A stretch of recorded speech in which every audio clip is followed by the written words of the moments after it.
All right, when speaking about induction programs, right? And we've heard of Harry Wong, right? Induction includes all the activities that train and support new teachers. This is a comprehensive induction program, right? That begin before teachers arrive in the classroom. So that means that you're going to hire a new teacher. And so this new teacher comes to you in May, and this new teacher is hired. Yes, I'm hired. Yes. All right. So for June and July, that's going to be like an academy for this teacher. Okay. And this will be a good time to go ahead and pair that mentor up. And what's going to happen is this teacher is going to be acclimated to the school culture. This is a time to let the teacher know where the classroom is going to be, any type of safety, such as when they have drills. This is going to also be a time to speak about parental involvement. This is going to be a time to see if the teacher has questions. It's going to be a time to train the teachers in classroom management. And that mentor is going to be right there because the mentor is going to ensure and follow up that this particular teacher is actually able to handle what's in the classroom.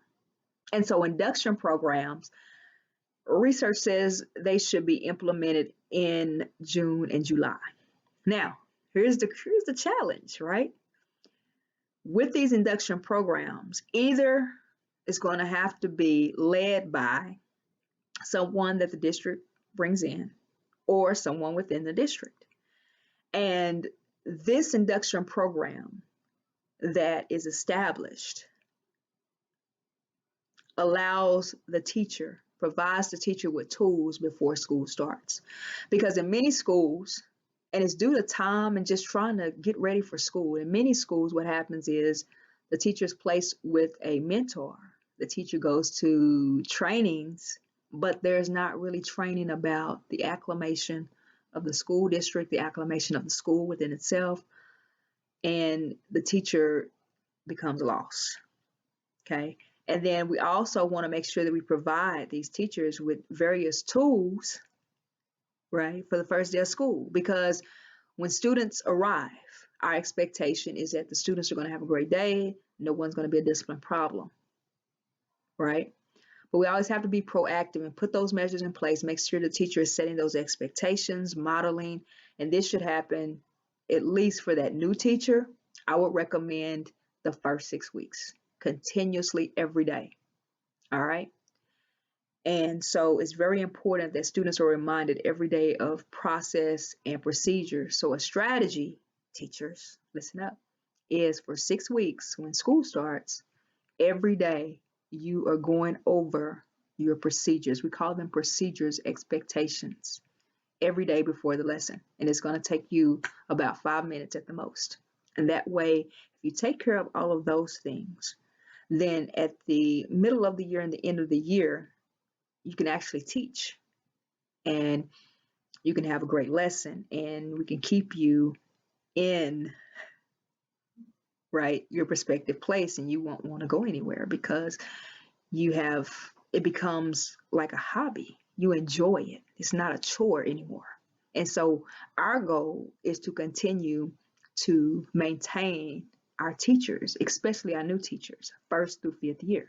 We want to maintain every teacher and allow them to grow and become principals and superintendents and over regional centers and curriculum specialists. We want to see you grow, right? You can get into business, all right? You can get into business, but we also need you as a teacher. Our students, when I say our students, I'm speaking of students all over the world, need teachers, okay? So induction programs are very important.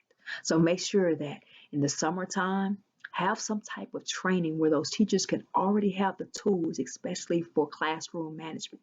Because we all know that classroom management, 65% teachers say they leave because of classroom management. So if we already know that, let's go ahead and set up those programs for the summertime, right? And invest in our teachers so that we can keep our teachers and we can help them grow to become leaders in what they want to be. Because the business world is taking all of our teachers. All right. All right. So that's the induction program. That's another secret. All right. Let's see here. Job satisfaction and change.